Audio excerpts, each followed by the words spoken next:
Hey guys, it's Kevin again, and in this video I'm going to review Season 2, Episode 15, Smash to Transfer. This episode was really amazing. There was a lot in it with, gearing up for the Tonys and everything, and I think it was just an amazing episode. And even though Smash is canceled, I don't care because I really think they're going to end it right. They said they were, and just from the promo, it looks like they're going to end it like a series finale, which is going to be perfect, and I think it'll just have the perfect ending. So, let's just get to the episode. The episode, of course, the transfer has to do with the transfer from Hitless to off-Broadway to Broadway. So they are now on Broadway, and Jimmy's signing autographs and everything, and he sees Kyle's picture, and he wants to follow Kyle's footsteps. And I really think Jimmy's going to follow Kyle's footsteps and become the producer of Hitless or whatever, the writer of Hitless, or, like how Kyle wrote the book for everything. He's going to follow his footsteps. And I love Jimmy in this episode, by the way. Like, he's a really great character now. He's not douchey or anything like that, so, yeah. Love Jimmy in this episode. He's definitely one of my favorite characters. So Karen performs this song, and once she's done performing this song, we see Sam, who has a new character. He is now JB, who plays Amanda's manager. And of course, Amanda is Karen's character, or no, Nina's manager, because Nina is, the strongest Hitless. So yeah, after this, though, Anna is late for her cue, and since Anna is late for her cue, Derek feels that she needs a break. And Daisy, who, in my opinion, is just like a bitch, and I do not like Daisy. Both Daisy and Derek drove me absolutely bananas in this episode. I didn't like either of them. They were both really annoying, and they pissed me off in the episode. I just didn't like either of them because, they're both doing stupid things, and I just think Daisy's going to be like the next, I never have liked Daisy's character. Ever since the Fallout, I haven't liked Daisy's character. I kind of agreed with her character in the Fallout, but then in opening night, I'm like, can you just go away, Daisy? She has a great voice and all, but she's just really annoying. So, after this, in the meantime, they're trying to figure out what to do for the Tonys, and Jimmy kind of wants to follow Kyle's footsteps. Of course, he wants to get a Tony for Kyle. He wants to have, like, a Tony in memory of Kyle, and I think if Kyle does win a Tony, I'm sure Jimmy will probably accept it. That's what would happen with any award show, like when Heath Ledger won the Oscar in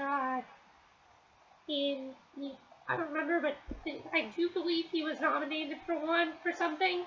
Like when Heath Ledger won, one of his family members accepted it. I think Jimmy would accept it if Kyle won the award.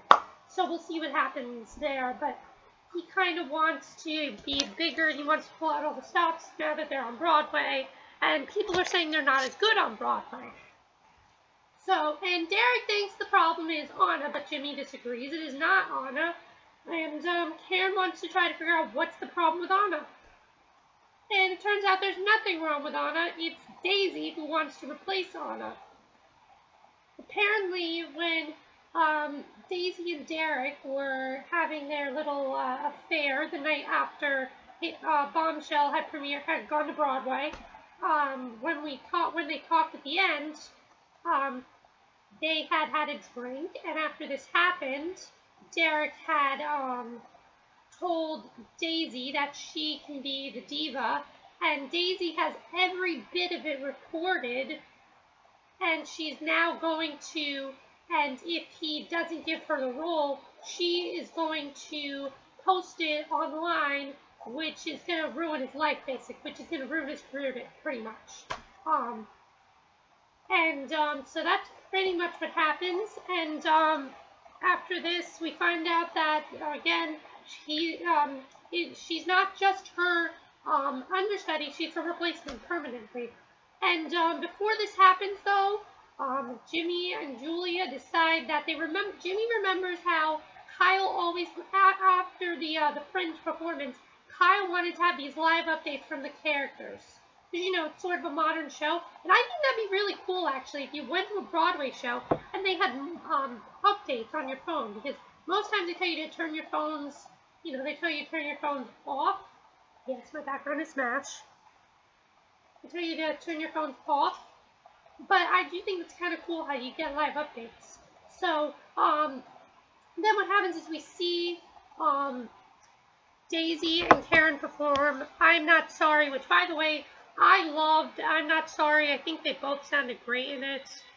And, yeah, so they perform I'm Not Sorry.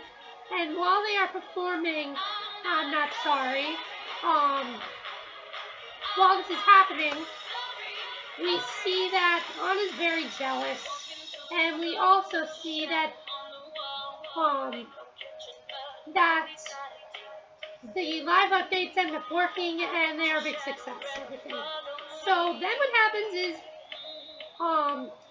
something else that happens in the other plot, but Tom wanted this big event that happened, and Julia had to be there. And Julia tells Jimmy how she can't keep going back and forth between Bombshell and Headless. She wants to stay committed to Bombshell. Jimmy's not really upset by this, because Julia tells him how he can do it. He can do everything, and I agree. He should follow Kyle's footsteps, and how he should be the one to do everything else and make everything better. And I agree with Julia how she left him in charge of everything. Because Julia can't just keep flipping back and forth. Honestly, that was ridiculous when she kept flipping back and forth. I'm glad she finally decided to stick with Bombshell, and she's going to stay with Bombshell. So, yeah, so then what happens is Anna is fired, as is Sam. So Derek fires both of them because we find out that Jerry likes Daisy as the diva. He actually prefers Daisy as the diva, and he wants her to stay like the diva. Honestly, screw you, Jerry. Jerry's getting on my nerves. I really hope he's the one that's arrested, because we've seen this before. If somebody is arrested, I really hope it's him, because I just want him to get the hell out of here. He's driving me nuts. Just get out. Honestly, this was amazing, though.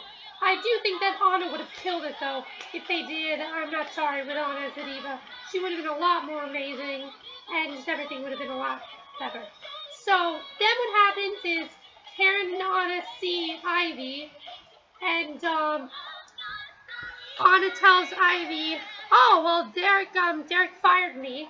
And he said, wait a minute, didn't he fire you too? And then Sam tells Ivy, wait a minute, didn't he fire you too?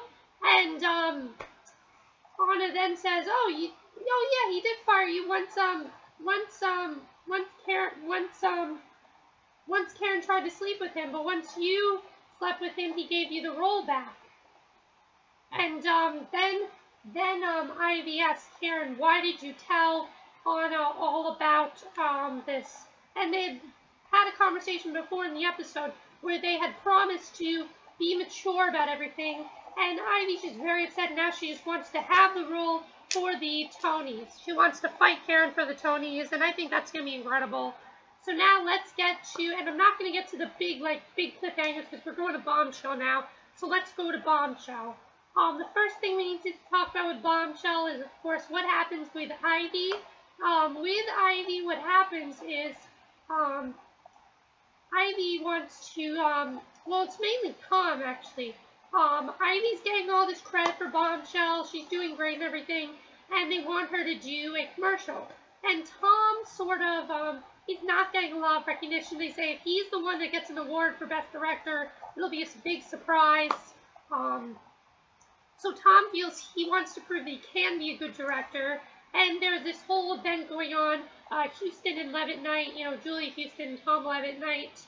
And Julia is not showing up because she's committed to Hit List, of course. So Tom tries to make Ivy do this commercial, which honestly, it was a cheesy commercial. I didn't like that commercial at all. Like, it was an okay commercial, but really, it was just cheesy. I could see why it could be like the Tonys or something, but that was a cheesy commercial, I gotta say.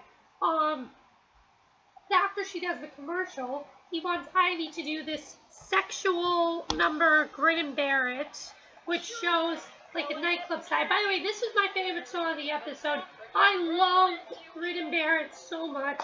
I thought this was probably Megan Hilty's best song thus far. She's just so good, and she's so amazing in this. So yeah, I was very impressed by her in this. Hopefully after she gets out of Smash, she can go back to Broadway, and Catherine McPhee can go to Broadway as well.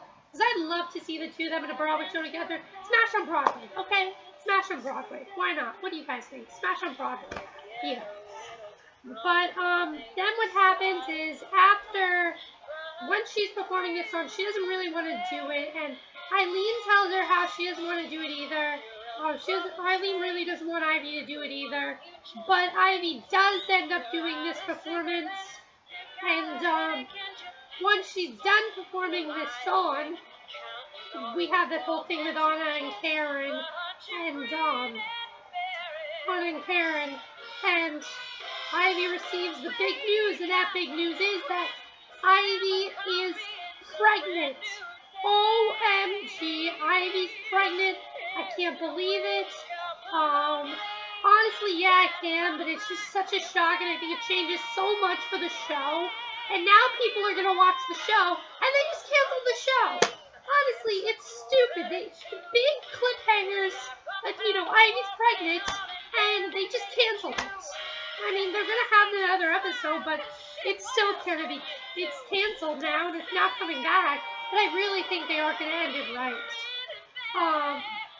So yeah, overall, that plot was really great. So now let's get to the Tom and Julia stuff. So again, Tom is having his big night, and I love that song that one girl sang, Mr. and Mrs. G.I. Joe. I'd really love a full version of that song, because I thought it was really great. Mr. and Mrs. G.I. Joe, Mr. and I love you so, Mr. and Mrs. G.I. Joe. That one. I really would like to hear that, because I think that girl was really amazing in that song, and I would really like to hear a full version of G.I. Joe. So yeah. Now, after this, again, Julia does not want to come because of hit list, and she does end up coming, and Eileen tells them that she wants the two of them to sing together, and Julia's like, oh, no, I don't sing, and this, in my opinion, was one of the biggest highlights of the episode, besides Grin and Barrett and Ivy being pregnant, and the scenes that intertwined with, and Jimmy being nice, and the scenes that intertwined with Smash, and, Bombshell and Hitless. I did enjoy that. So yeah, here's the thing that I do want to say, though, with, Tom and Julia, before I get to the song they performed. Eileen tells them how she wants them to sing any song they can sing, even the alphabet, and Julia doesn't want to perform, but she does end up coming, and they sing The Right Regrets, which, by the way, I got a little teary-eyed watching this. They started showing flashbacks. They never show flashbacks in a performance. That was amazing when they started showing flashbacks. I'm like, oh my gosh, we're taking a stroll down memory lane. And really, it makes you teary-eyed because you're like, it's almost over. This is one of the last times we're probably going to see Tom and Julia together, performing this song together. It's the last song we'll ever hear from them. I'm sure it's the last song we'll ever hear from them, because from the promo, in the songs we've had, I do want to talk about the song, what I think is going to happen in the series finale. But overall, this was just a magical, amazing performance. I think it was one of the best parts of the night. And at the end, they kind of realized that they don't want to split being partners. They can't imagine not being partners. They decided they want to stay as partners. And this episode is just amazing. There were so many great things about it. It's really sad that Glee had such a lackluster episode with a few good things about it, but it was really random. And Smash is just so much more adult. It's so much more professional about things. It's so much more mature. And I actually read how people said on TV by the Numbers, because that's where I read it when it was canceled. And they said, it's a shame how all these big shows that NBC keeps, like Law and Order SVU, which, by the way, should be canceled by now. What else is there? They keep. That's stupid. There's so many reality shows that are on there that should be gone already. Ready for Love. Honestly, they choose very bad shows to renew. They renewed just really bad shows. They canceled a whole bunch of good shows, and they said Smash is an intelligent show, and they canceled it. And I'm very upset that they canceled it. But I do feel like they're going to end it right. I feel like the series finale is going to be really, really, really good. It seems like the first half is going to be the nomination, second half is going to be the Tonys, and I think it's going to be great. I do know that Lee Conroy will be back. Hopefully everybody will be back. I really hope Karen's father is back. I really hope Scott is back. I hope Peter's back, because I really liked Peter and Julia. I really do. Scott was not even in the episode. I really hope Scott and Julia get together, and Jimmy and Karen get together, because as we saw, Jimmy doesn't want anything to really, he likes Karen and she congratulates him and everything, but he really doesn't want a relationship right now. And I can agree with Jimmy. I mean, when someone close to you has died, you really don't want a relationship, but I do think they're going to get together, and I do feel like there's a part of me that's going to see that Derek's going to get, like, what's coming to him almost, and we saw that on the Smash Wiki, they said there's going to be a song performed by the entire cast. Under Pressure. I think that's going to be amazing. So yeah, this episode was amazing. I loved it. 10 out of 10. Really great episode. That's it for my review. Hope you enjoy it, and I'll see you guys in the next video. Bye!